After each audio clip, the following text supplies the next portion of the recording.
The Power Moms Network, empowering moms to lift the world.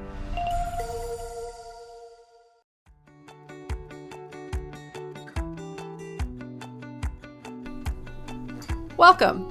I'm Riley Karsh. I'm Tova Kopan. We are thrilled to bring you the We Go Boldly podcast. Let's talk big burning questions, life changes, and maybe a bit of personal business. Let's be bold and brave together. Are you ready? I am. Here comes the show.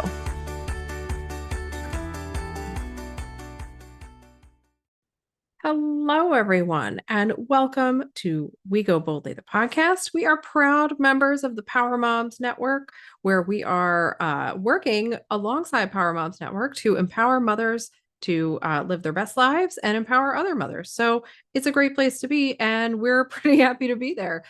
Check them out at powermomsnetwork.com anytime you have a chance. It's a great place. Today, we're in season 10, in case you haven't noticed, and we are talking all about how-tos.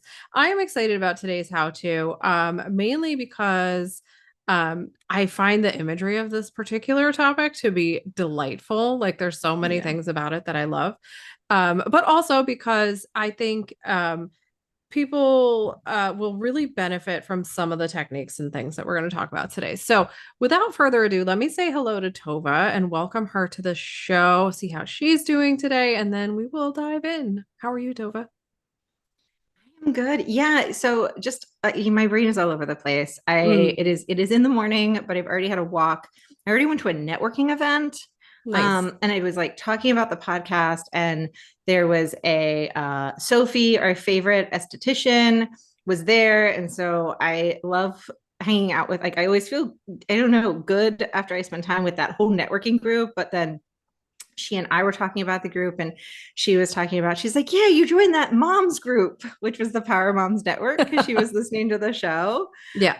And so that was exciting. And I am excited to talk about this one because this is one of those things like an anxiety spiral or any of those things. Sometimes it's like, okay, like, what is going wrong with my life that this is happening? And like for me, and I think for you, it's like when the terror barrier is there, when the fear barrier, whatever you want to call it, is there, it's like, oh, we're doing something right. Yeah. Exactly. Like, something is happening, like something big is happening, and we are doing it right because our body's like, no, stop, stay in the comfort zone. Don't do it. Don't do it. And so alert. Yeah. And so this is one of these things where it's like not a fun experience when it's happening, but you know that you're on the right path. Yeah. When you're experiencing it. And so it feels good. And right from the start, because I mean, there's a synergy happening today. I don't know what's going on, but like I was in one of these single mom groups that I'm in. Someone was talking about, like, I went on a date, and I mean, if you ask me, there were red flags like waving all over the place like a circus. Yeah. And she's like, I'm just not sure. And I'm like, yeah, first dates can be uncomfortable. I think this discomfort was like beyond. And so I do think it's important right from the outset that when we're talking about the terror barrier, that we are, there are going to be things that you do in your life when you have a big idea or you're getting outside your comfort zone. And we talk about people all the time, like talking about Sophie, who's like, yeah, instead of going to grad school, I think I'm going to go work at Sephora and learn more about makeup and go back to school for that. And like, I'm sure there was lots of feelings of being uncomfortable, but it wasn't icky discomfort. And the terror barrier is a little weird because I think it can mimic discomfort sometimes. Well, so I think the distinction we usually make is discomfort versus distress, right? And the terror barrier is 100% uncomfortable. There's nothing comfortable about that feeling of like, what am I doing? What if it fails? What if I don't work out? What if this, what if that, and even if you're not a what if person, that feeling of like, I don't know exactly what I'm doing and I'm not sure about like my capacity for this, XYZ thing. Yeah. But Tova, you and I have talked at length about the difference between discomfort and distress. And weirdly, I've been talking about this with my kids a lot lately because they're well, it's a long story, but the shortest version I can give is they don't get pushed at anything at school. They don't get pushed in most of their athletics. Like I work very hard to find things to challenge them because I think it's important that they learn how to fail and that they learn how to like work through what we're talking about, that discomfort. And so I've been talking to them about the difference between discomfort and distress because I also don't want to push them so hard that they're like, no, really, like I actually broke my arm. Like you have to address the broken arm, right? Like because I don't, kids want to please their parents usually, and I don't want them to be like, I'll just push through it if it's like actual distress. So it's been an interesting dynamic of conversation. And I think it really applies in this scenario we're talking about. To be clear, everyone, we're talking about terror barrier today. I forgot to even introduce the topic. That's how excited I was. Yeah, the fear barrier. And so I think I think understanding for yourself what the difference is between discomfort and distress in your body, in your mind, spirit, soul, all those aspects of who you are as a human, is really, really important to the whole conversation. Yeah. Yeah. And so let's just jump right in. We have done episodes, we did one way at the beginning about like the terrier barrier and what it is. And I'm going to say the terrier barrier. I was just going to say, I feel like you say the terrier barrier a lot, and I love it because now I picture like a line like of little terriers like trying to stop you. And I think it's great. This is what I said in the very outset. I love the imagery of this whole concept because you can make it whatever. Yeah, like way back when, to me it was like the smoke monster from Lost. Yeah. That's how I envisioned it, and you could like blow it away. I don't know if now it is a line of terriers that are attacking, like just yipping at your heel. Yeah. But let's talk about what it is, and because we are going to spend a lot of time on the how-tos, right? Like this is huge, and we are going to talk about why it appears because that will lead to like how you deal with it, but we really want to dig into the how-tos. Plus there's some of them are just fun, honestly. Like there's some more fun ones. So what is the terror barrier? And I believe it is Bob Proctor who is the one who named this. I don't know if he originated it, but he is for me because my husband was like super into Bob Proctor for a while, and I mean he still is, and he brought it up many, many times over the years. He seems to be in my research the one who like made this the anchor of a lot of what he talks about. So whether he originated the concept or not, he's the one who I think had pushed it forward. Other people obviously talk about it, but the terror barrier is the feeling of fear and anxiety experience when you're about to push past your comfort zone in a major way. And I really like that definition because it's like when this, like you're on the cusp of something happening, but like in a big way. Yeah.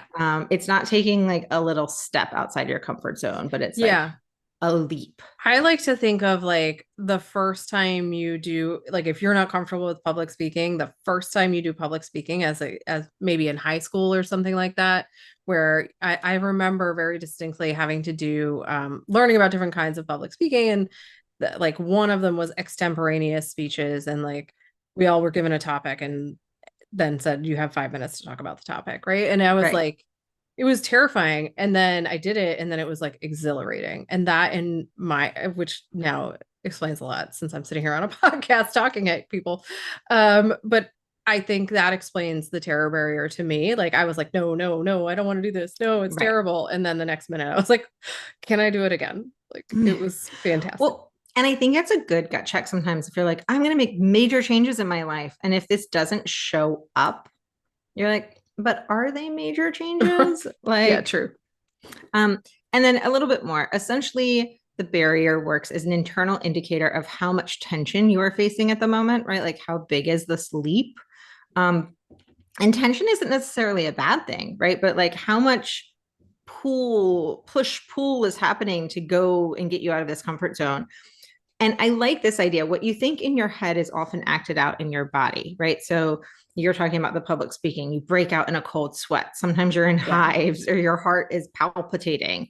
And this is from Bob Proctor's website, but your perception is your reality. And I think this is really important, right? So no matter how absurd to somebody else, like somebody else who does public speaking all the time would have been like, this is not a big deal.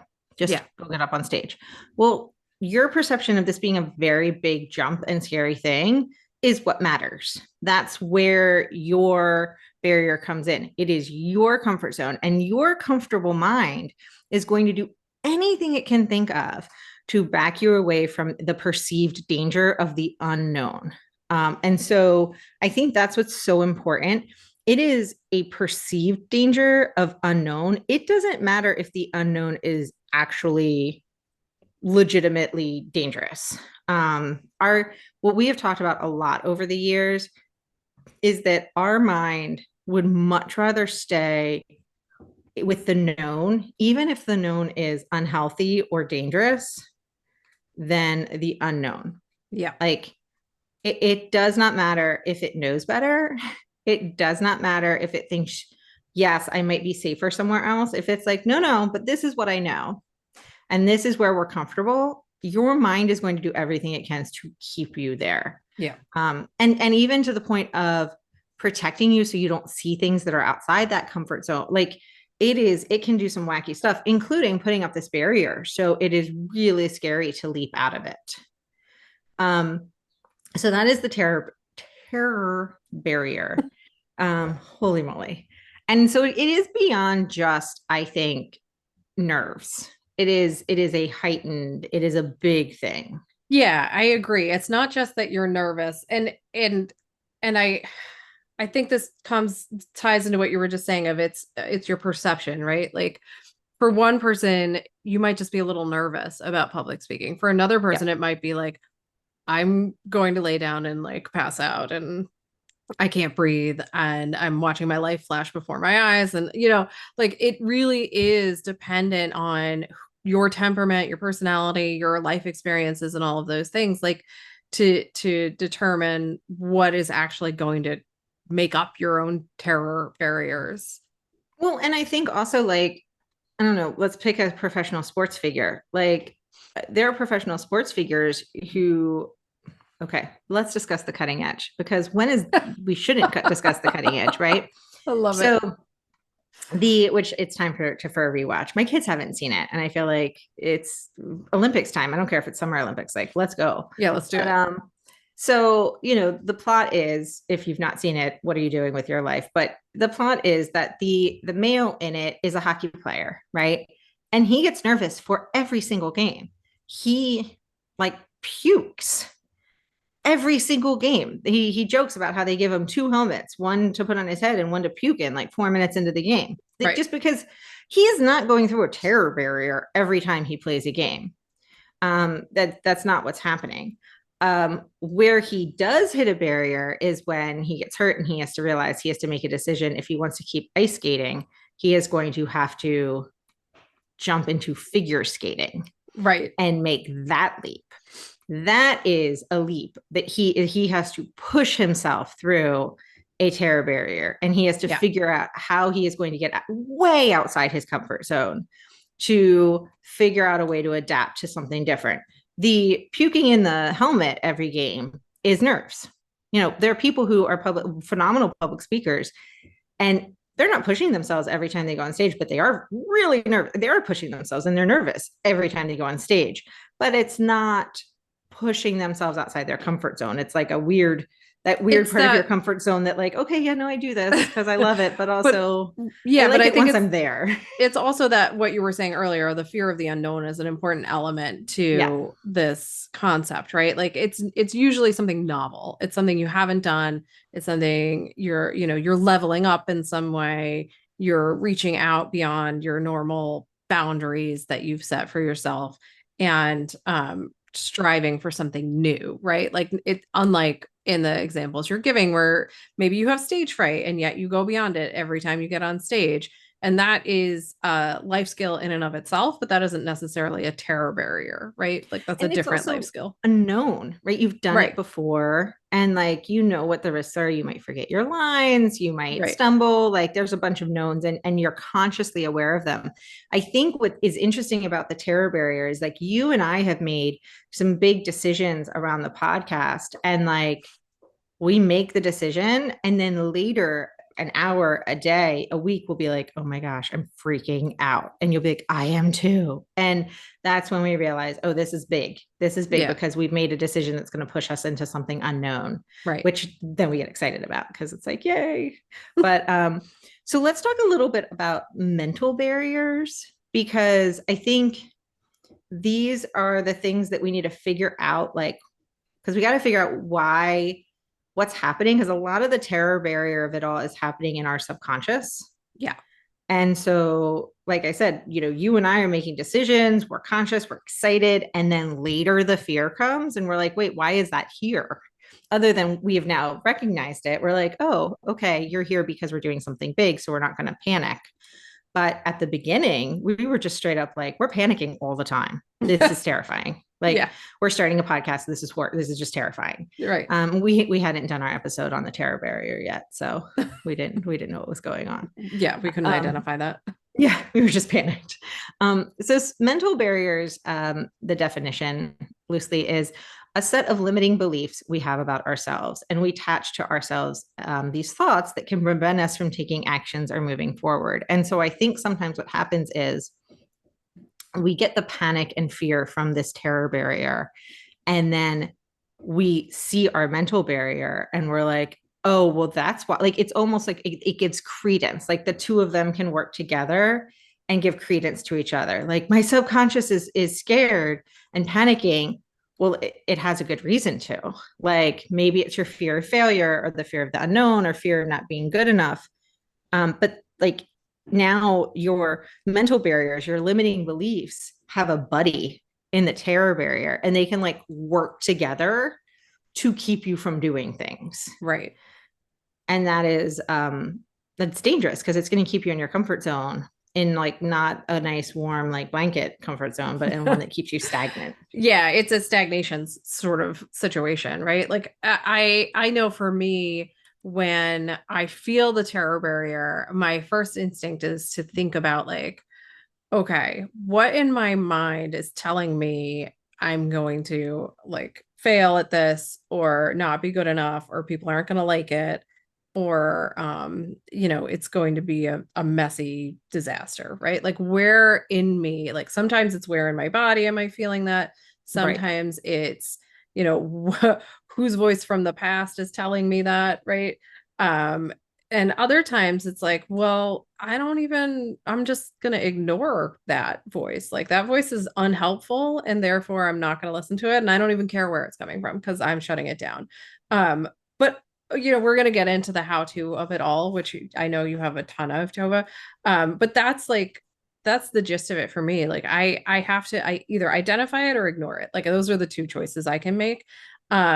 Because otherwise I would do nothing, and I would be like still doing a job that I am not satisfied in, and living a life that's unsatisfying. So I think it's self-evident, but the reason we're talking about this, and we're not going to spend a lot of time on the reason, but the reason we're talking about this is because this is one of the biggest barriers to living the life you want to live. This level of like terror barrier, fear, will without question hold you back. It will keep you stuck, as you said, where you are, stagnant. And I think the problem is, like I said, like the mental barriers, those limiting beliefs, and we're going to take a quick break, and we're going to come back and talk how to break those down. But those limiting beliefs that exist, they exist in everybody.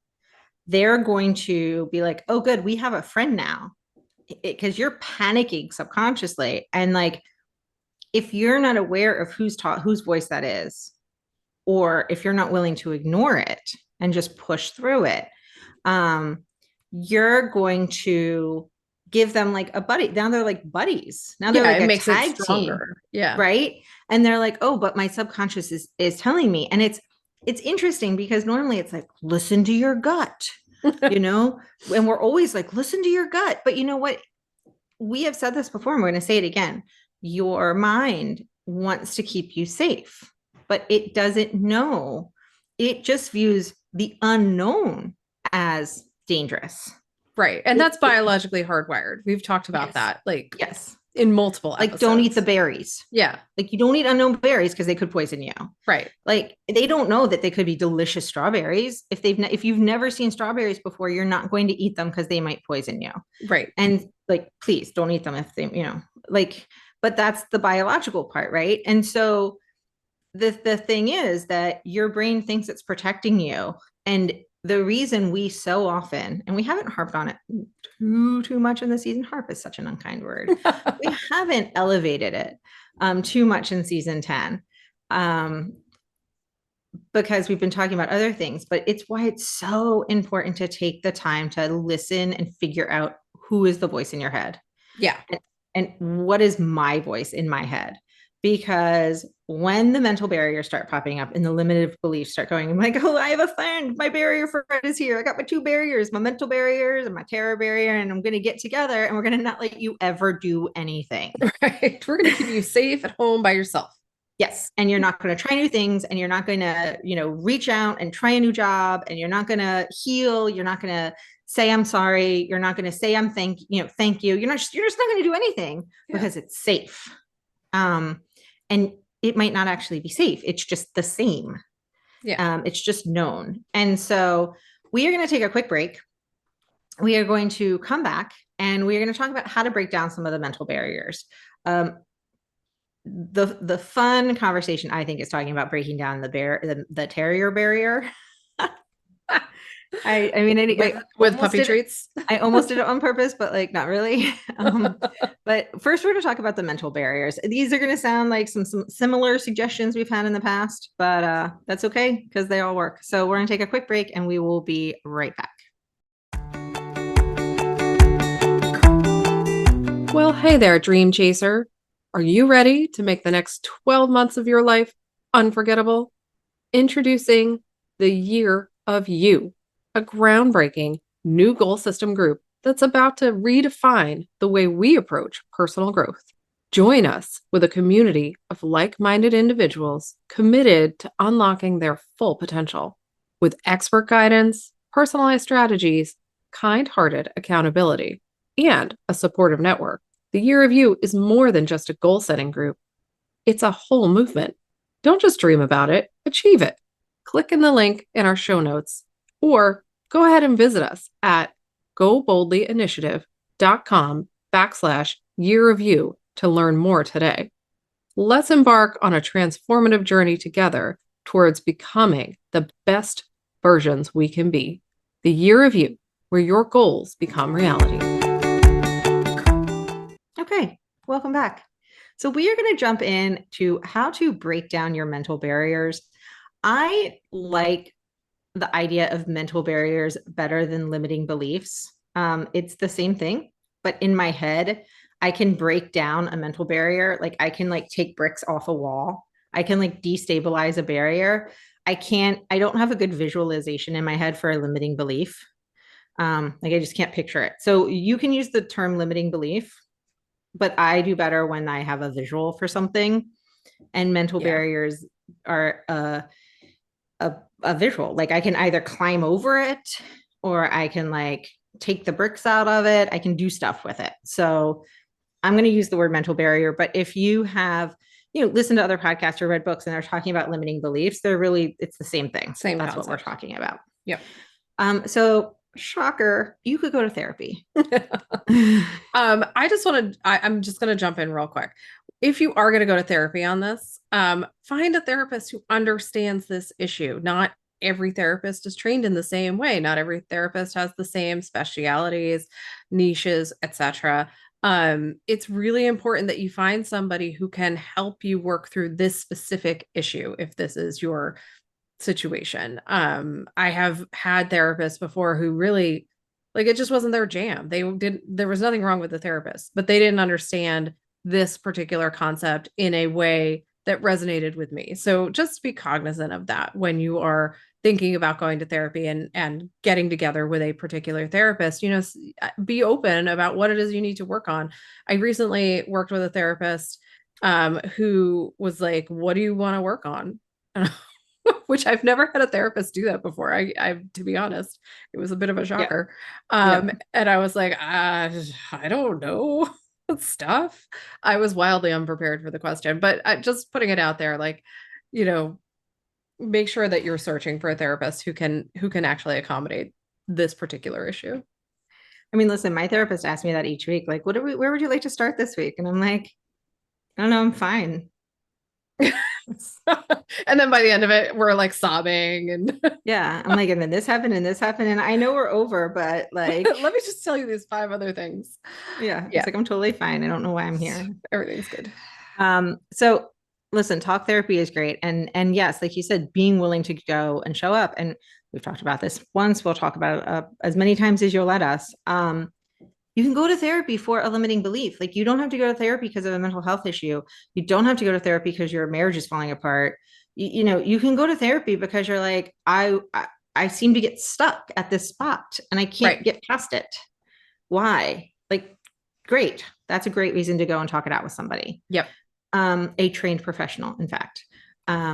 So another great thing is journaling. And listen, I know we say journaling all the time, but I included it this time because I have some good prompts, which I really liked. So I'm going to share some prompts with you. Yeah. Because one was like, just write about your thoughts and feelings, which, yes, obviously, that's great. Great idea. But here's some more specific prompts. Consider the pros and cons of not facing your fear and write those down. Ooh. Or in this case, like a mental barrier. Like if you have this belief, if you're like, what is true or not true about this, right? Identify the pros and cons of tackling your fears head on. Write down what you might achieve or how your life might be different if you overcame this mental barrier or this fear that you have. And then read over the list to make a clear decision about what to do next. It's only 3 prompts, but I just love it. I love it. It's so practical. I'm like getting irritated by it. Yeah. It might just be your homework. I'm not going to lie. Yeah. No, I'm like, oh man, I should be doing that. That makes perfect sense. Why don't I do that in the mornings? Whatever. I'm having a day of like oppositional behavior. So good luck, everyone. Yeah, no, we were talking this morning about like, what are affirmations that you wake up to? And someone said her best affirmation is who cares? And she said it is the best affirmation for her throughout the day to stop negative beliefs and like negative thoughts. I might be borrowing that. Yeah, because she's like, it's not like inspirational, but it's like, it's way more practical. Like, just like, let it go. Who cares? Just move on. Yeah, you're on this earth for such a short period of time, like in the grand scheme of things. Like, you're one person. Like, who cares? Yeah. It reminds me of that like meme I sent to you yesterday or whatever on Instagram. There's an account that I've discovered that I really like. And it is basically like bad affirmations, but they're not bad. The one that was like, it might get better or it might not. Either one. And like, I really, to me, it's the same as that, the saying, who cares? Like, you cannot control it. You cannot control everything. So who cares? Like, keep going, keep moving. Yeah. Yeah. And, listen, like this is not like silver lining stuff. And this is like, attitude is just so much of the fight. Yeah. Like, so slight turn about the attitude of it all. My kids all wanted to play summer baseball. They're not tryouts, or there are I don't really understand what's happening. It appears that only one child is going to be playing summer baseball. And last year, all 3 of them played summer baseball. They all had the opportunity to play. And as many know, I got cancer. It was a very stressful summer between the summer baseball and cancer. And surprisingly, it was the summer baseball that really took up most of the summer. I'm not going to lie. And so it was, tons of time commitments. And so I had positioned it way back whenever we were first talked about summer baseball, like, listen, I will be super happy if you guys make your teams, if you try out or whatever. But like, if you don't, like, that's kind of fine too, because we go to the pool more. Like, it just means less games. Like, that's okay too, It means right? less coordination of schedules. Yeah. And so when the one kid found out that he was going to be on a team, my other son, who was like disappointed that he may or may not be on a team, it's very confusing.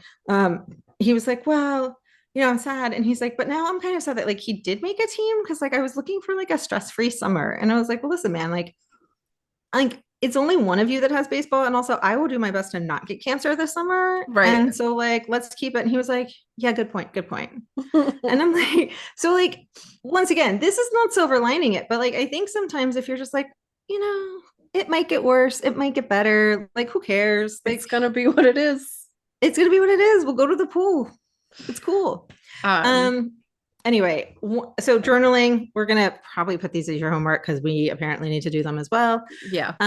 One thing we have talked a lot about, and it's one of our big things for the summer, but venturing outside your comfort zone, we highly encourage you to do this all the time by trying new things, whether it is a new genre of book, whether it is a new recipe, going to a park that you don't normally go to, like taking a walk in a different park, going to a different Starbucks than the one you normally go to like work that day. Yeah. Like, whatever it is, I think it helps train your brain that the unknown isn't as scary as it thinks it is. And so it doesn't totally panic when presented with something outside your comfort zone. I think it also teaches you, oh, I was previously faced with something outside my comfort zone, that Starbucks 4 miles away and not 3 miles away, and I was able to handle it. I was confronted with an obstacle and I overcame it. So yeah, I joke, but like, do things that are different and new. Yeah. Well, like you're saying, it trains your brain to understand that you have the capability to manage whatever happens when you try something new. I mean, yeah. That's really the goal, is training yourself to know, like, look back and be like, oh, well, I made it through that. I can make it through whatever. I mean, I say this about a lot of things, especially when I'm like exercising and I'm like tired and I don't want to keep going, or that's the one that's standing out for me right now. But like, if I have to get it, I have a pretty big phobia of needles. If I have to get a shot or something, like I always think about the fact that I had children, right? Like, yep. Well, I labored, therefore I can do more or less anything.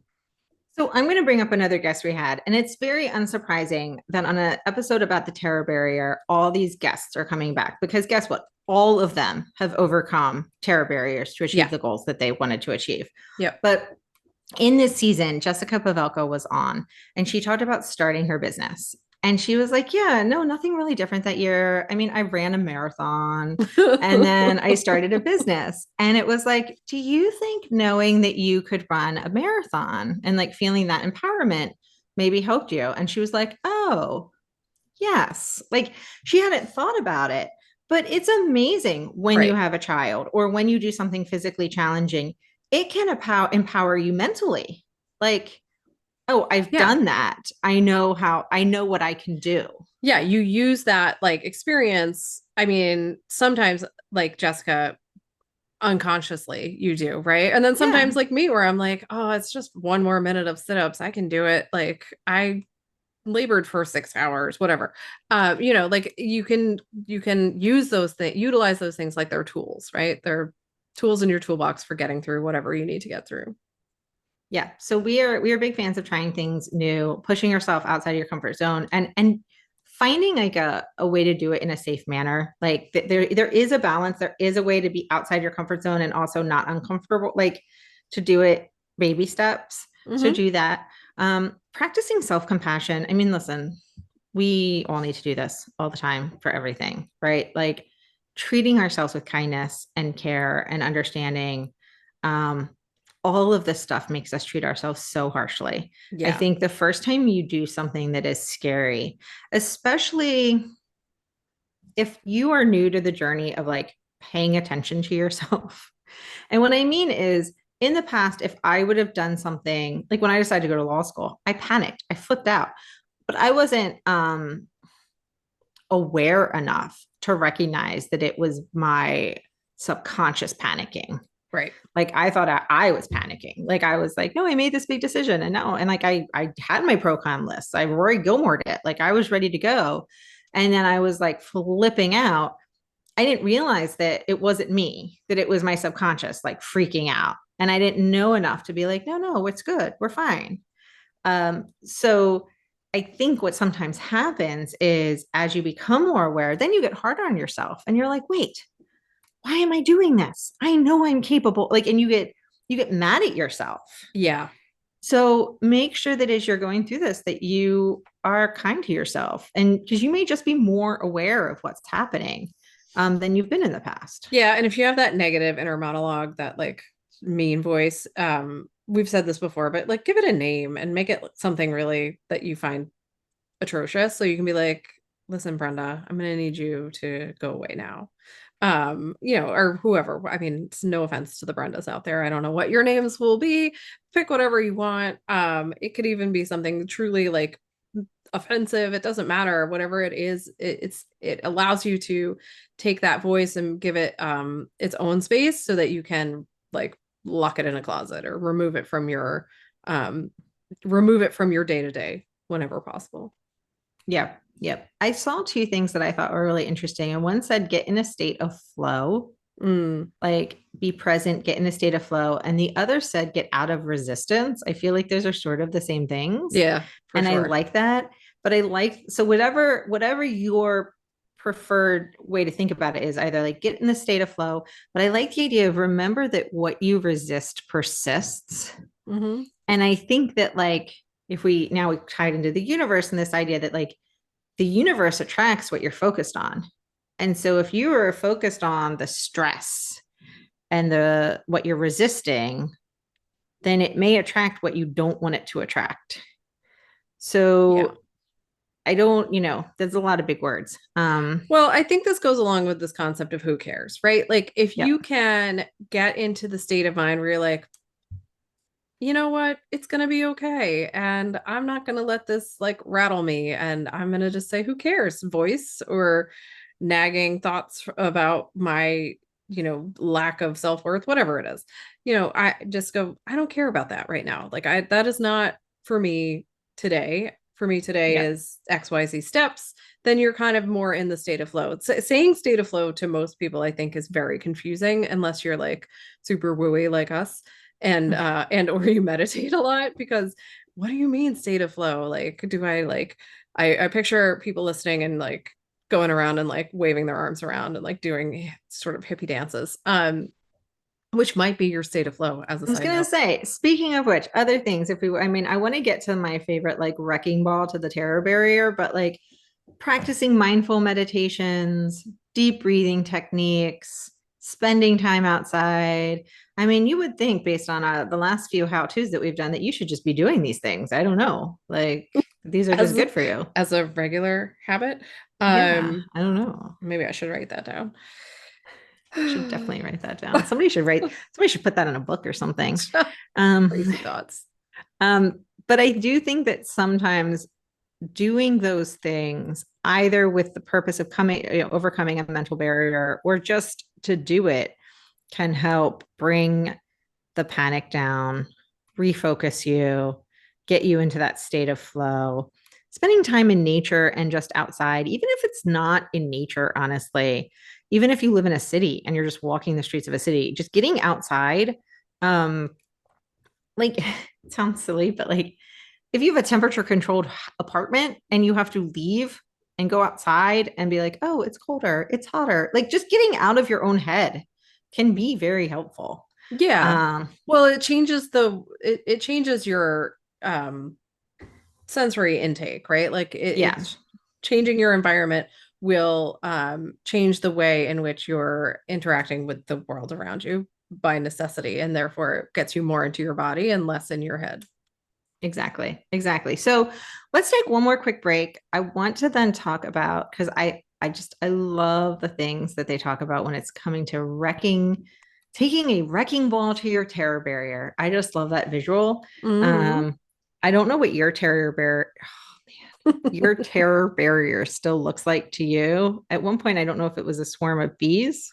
I feel like it was, and I was hitting it with a tennis racket. But now that I'm singing Miley Cyrus and coming in like a wrecking ball, it's definitely more of like a a brick wall that I want to All like right. swing into. Nice. All right. Well, you, while we take this quick break, you picture what your terror barrier looks like, and we'll be right back. Hey there, pod family. Have you ever wished you could stay in the loop with a little slice of transformation and inspiration delivered straight to your inbox? Well, you're in luck because now you can. Introducing our fantastic newsletter, your VIP pass to all things exciting and informative. Join our community of growth-minded souls. Get the hottest topics delivered right to your inbox. It's quick, easy, and totally free. Just head over to our website at goboldlyinitiative.com and sign up for our newsletter today.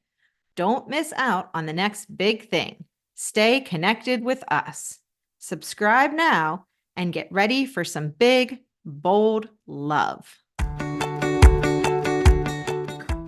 All right, so welcome back. So we were just talking about mental barriers and limiting beliefs and like doing a deep dive and learning all about, how to overcome those barriers and that sort of thing. And now we're talking about taking a wrecking ball to your terror barrier because you've decided that you're going to do something big. Maybe you're going to give a speech, maybe you're changing jobs, or I don't know what you're doing, starting a podcast, but you're doing something big and scary. And now the panic has started. So what do you do? Step one, do it scared. I appreciate these all so much because they're very in your face. No, I love these. This is why we separated them out this way too, by the way. But I love this one so much. It said, do it scared. Just keep marching. No matter how badly your feet want to stay rooted to the ground. Refuse to permit this negative demon to control you, your emotions, or your future. Yeah. I love it.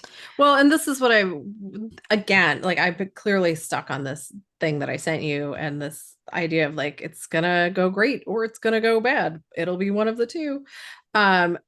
Doing it scared is really my MO of like, just keep doing it. Like, I don't know how to explain it any better than that.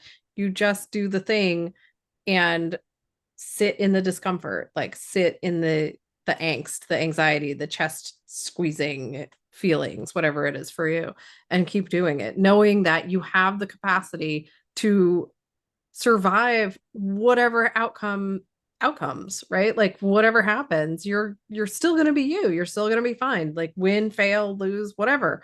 You're still going to be the same person. Yeah. And, we were raised in a world where like no fear was on every t-shirt. Oh, yeah. Like, every I forgot about those. Wore, right? Like covered in axe. Yeah, exactly. And I think that like there was this idea that to do the big things, there was no fear.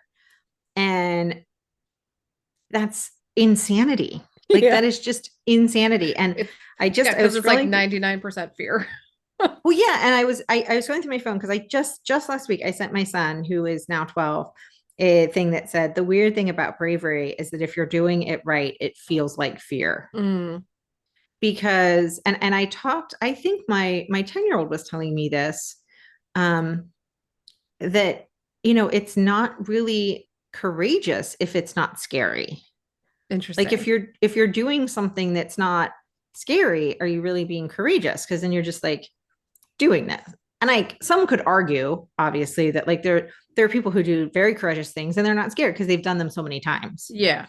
So there, but there isn't, but I understand his argument, right? That like for that person, maybe it is no longer courageous or whatever, brave or anyway. But yes, do it scared. You're going to be scared. The large majority of people who do things that are brave and courageous are scared. I think that like when you look at all of the gear that firefighters wear, it is because they have a very healthy fear and respect for fire, right? Like they have so much weight on everything that they wear. 100 pounds or something insane that they carry into a burning house. And it is because they have to be prepared for, to be trapped They have to be prepared for walls to fall down around them. I mean, horrible outcomes. And it is, I'm sure, terrifying. Now, they are not trapped in their fear because they were trained and this is their job and this is what they've chosen, but they're incredibly brave. But they're just doing it scared. They're just doing it. Yeah. And I don't know if they admit to being scared. I don't know if that culture allows for that acknowledgement. I don't know. But I would assume somewhere, as they're putting all the gear together that they need so they don't die like in the fire, somewhere in their subconscious is going like, this is why we use this hammer and this is why we have to have this. Like, Right. it's scary. I am not comparing many of the things that I am doing to what somebody in a life-saving situation is doing, because I am not putting myself in that. But I think that your brain, oddly enough, doesn't treat things differently. Yeah, I was gonna say your body doesn't know that necessarily, right? Yeah, Like that's like the wackiest thing, right? It's Is that super like weird that like your body's like, I'm gonna die because I'm, taking a different route to school or whatever. I mean, that's an extreme example, but no, but it's like the your body's response to things is not that different. Which is why firefighters, military people, personnel can train their bodies to stay calm in those situations. Right. And which that's is why maddening, amazing. it is, but it's also why in our example about the public speaking, right? Like if you just have dust, I don't mean it like that. If you have stage fright, you can train yourself to manage it such that you can then get on stage, do the thing that you want to do and keep persisting over and over and over again. It doesn't mean that the fear is gone. It just means you have trained your body to manage it and deal with it. And somehow in theory, you're completing that stress cycle so that you can do it again. Yeah. So do it scared. Just do it. We went from no fear to just do it. I just love these imageries. I don't always direct quote articles, but man, these are so good. Expect the enemy. Remember, the terror barrier rears its ugly head every time we attempt to make a major move in life into an area we've never traveled before. It's as natural as day and night. And this is what Riley and I were saying at the very beginning. We get excited when it shows up. I mean, we still have to deal with it. We still have to be like, oh my God, we're freaking out. Yeah. But like we know it means we're doing something big. And we can then kind of filter that fear feeling into excitement. I think that's kind of how we've dealt with it the most recently, is we're like, yes, recently. We're gonna change it and make this feel like excitement now. The thrill before the parachute jump, basically.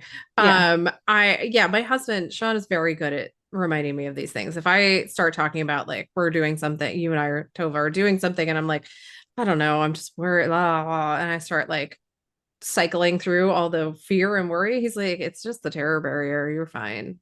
I'm like, oh, okay. But just saying that, I'm like, oh, right, cool, okay.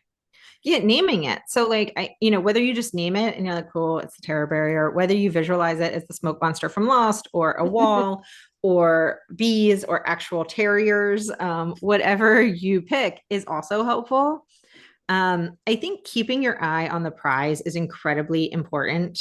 Mm-hmm. That's the next one. And setting specific goals rather than a generic dream. And I think you'll realize this too. Sometimes a generic dream is not going to trigger the terror barrier. Because it's not scary enough. Like, right. It's not close enough and real enough. So if you're like, I'm dreaming big, but like, if it's not a goal, if it's not specific, but in the same way, making this goal very specific and breaking it into small increments and getting smaller and smaller so you can take it one step at a time, you are going to be able to, like, I don't know, if it's a wall, you're going to be able to climb over the ladder and like, leap over the wall. So sometimes writing down your goals and making them very specific can help you push past that barrier. Yeah. Like, I mean, it sounds like Sean kind of knows this, but like recognize and reconfirm how you've dealt with this in the past. And so just being like, oh yeah, no, I've been here before. I'm going to do it again. Cool. Um, I think that a lot of times once you and I tend to feel the barrier when we make the decision, but before we've started taking the steps towards it. And once Yeah. we take the steps, we don't feel it anymore. Yeah. And I mean, and that makes perfect sense in the whole stress cycle process, right? Like the initial shock of like, oh, wow, I really just signed up to do this, whatever it Right. is is a shock to the body. And then you get that rush of, I don't know, whatever cortisol or endorphins or whatever you get. Right. And then you're like, what do I do now? And so part of you is running around with jazz hands, freaking out. And the other part of you is like, okay, well, what's the next step? Right. And so, like you said, Tova, once we start taking those small steps towards whatever it is that we're planning on doing, it starts to feel more manageable. It starts to feel like, all right, well, I'm not in control of how this is going to end up, but I am in Right. control of these few steps I'm taking. Right. Like I can do, I can read this contract to the best of my ability, or I can like Jessica, I can run a half mile and build from there, right? Like it doesn't have to be a marathon the first day, and Right. it won't be. Like it can't be. And it's the same, that's why that's such a good metaphor for, I don't know, everything. Is like you're not going to run a marathon the first time. You're going to take the Right. little steps and build up to it. Yeah, 100%. And I think it is recognizing that the terror barrier is this great opportunity for growth. You're like, oh, this is like if you adopt the growth mindset, which all of our kids are learning about in schools now, like this is a growth opportunity. This is, I'm doing something big and scary, which is what I want to be doing. Right. And it's an opportunity to grow your comfort zone, right? Like maybe my kids play too much Fortnite, but it's like that thing that expands and like I don't understand how Fortnite works, but things expand and then people die like when they're in them. I don't understand. But Yeah. like but things grow. Like your comfort zone can get bigger. Right. Right? Like there are things you and I have done in the last 2 or 3 years that we would never have been comfortable with 5 years ago. Yeah. And that's the entire span of your life, right? Like the things Yeah. that you're comfortable doing now, you probably weren't comfortable doing when you were 10, 15, 20. Because that's human evolution, right? That's how we grow and evolve. The problem, as we've talked about all throughout this episode, comes in when you stop being willing to take the chances. And I think, as we've said, there are a million reasons that can happen, but there are a lot of steps you can take to break that down. And I don't know, we've just gone through like 15 of them. But some of them are kind of like, just do it sounding, Yeah. which we try to avoid in this podcast as much as possible, except I think in this context, because the reality is you have to keep moving. If you want it to not go away, but if you want to get through it, you really have to just keep going. And that is, we avoid anything that's like even smells of like willpower your way through something. But this context, I think, is a little bit different. Yeah, well, I think it's not even willpower. It's kind of being like, "Oh, hello, sir. I see you there. Yeah. I acknowledge you." I gave the example of panicking when I decided to go to law school that I thought was real panic, and it is real because your perception is your reality. Mm-hmm. Also, it's not real because it is not something that is beyond my own perceptions. So I can decide if I want to change my perceptions. I can decide how I want to interpret these things, right? Right. So it's like, okay, I can say, all right, I'm making this big leap. Yes, I'm going to tip my hat at you. I'm going to acknowledge that you're there, and then I'm going to keep going because I've picked the path that I'm going to go on. And there have been times where I have thanked my brain, my mind, for keeping me safe and been like, but you're actually just keeping me in the known. You're not keeping me safe. Yeah. And we're going to find something new that's actually safe. Like I think it is okay to acknowledge that our brains are amazing but sometimes they fall short. And this is one of those cases because they think that the known is automatically safe, and it's not always safe. Yeah. Well, our brains are liars. I mean, we've talked about this many, many times. We lie to ourselves all the time without even realizing we're lying to ourselves. And this is why we want you guys to do our inner voice course. And we want you guys to think about, what is my personal mission statement? What are my core values? What really matters to me? Because at the end of the day, knowing those things, being able to look like with a clear perception of yourself allows you to do the things we're talking about with much more ease, right? It allows you to be like, thanks, brain, for trying to keep me safe. However, this is not actually going to physically or mentally injure me. I can actually do these things and it'll be okay. And the way in which we get to that point really is by increasing our self-awareness, increasing our knowledge of our inner voice and who we are as individuals. And that just takes work. I mean, it takes effort and practice. Yep. Yeah. So with that, we could give you boatloads of homework. You say, go touch grass, right? As the kids say, meditate, deep breathing. You've heard it all before. We encourage you to do it. Practicing gratitude, that was on the list. I skipped over it, but hey, it's our summer of celebration. So we hope you are celebrating every day, practicing gratitude every single day. If you don't know how, we have probably already started doing this in our Instagram, but we have a great opportunity for, we both use a gratitude journals that we really like. I know we use gratitude apps that we really like. There's all sorts of ways to practice gratitude, but our homework, as promised, is going to be the journaling that we suggested way back at the beginning. So there is probably something in your life that you want to try right now that fear is keeping you. Maybe you don't have a big terror barrier in front of you. It may just be a little fear, but this is just great practice, right? Like, so pick that thing that you haven't done because you're afraid of it. Maybe it's a rock climbing course. Maybe it's, I'm not talking about the big life-changing terror barrier. I'm talking about like, let's practice, right? And do the journal entries that we talked about, right? Consider the pros and cons of not facing your fear. So with the rock climbing, what are the pros and cons of doing it or not doing it? Identify the pros and cons of facing your fear head on, and then write down what you might achieve or how your life might be different if you overcome your fear. And then read your list. So like I said, some of you, I imagine, are facing a terror barrier decision right now, but some of you just have something in your back of your head that you're like, oh, I always wanted to do that, but I haven't because of whatever reason, probably fear of something. So pick that fear and go through these journal entries as your homework this week. Have I missed anything? No, I don't think so.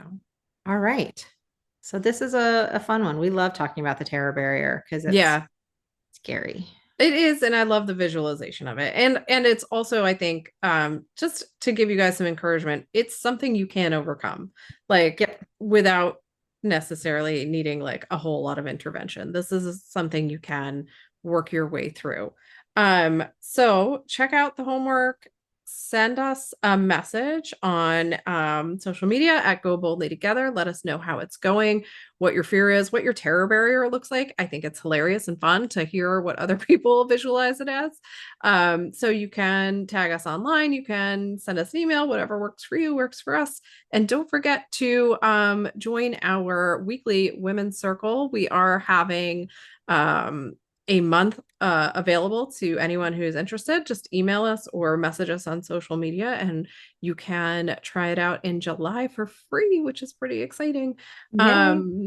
Until next week, everyone, we will be back with another episode of How To's. So enjoy the week. Thanks, everyone. Thanks so much for listening to We Go Boldly podcast. We know you're busy and we love spending time with you. If you enjoyed this week's episode, let us know. Head to Apple Podcasts right now to rate and review our show. While you're there, be sure to click that subscribe button. Want more us time? Follow us on all the socials at Go Boldly Together. Want even more us time? As in all the coaching pizzazz. Find us at goboldlyinitiative.com for all the info. We will be back with more excitement, research, and deep thoughts next week. Until then, keep on being the bold, brave, amazing people we know you already are.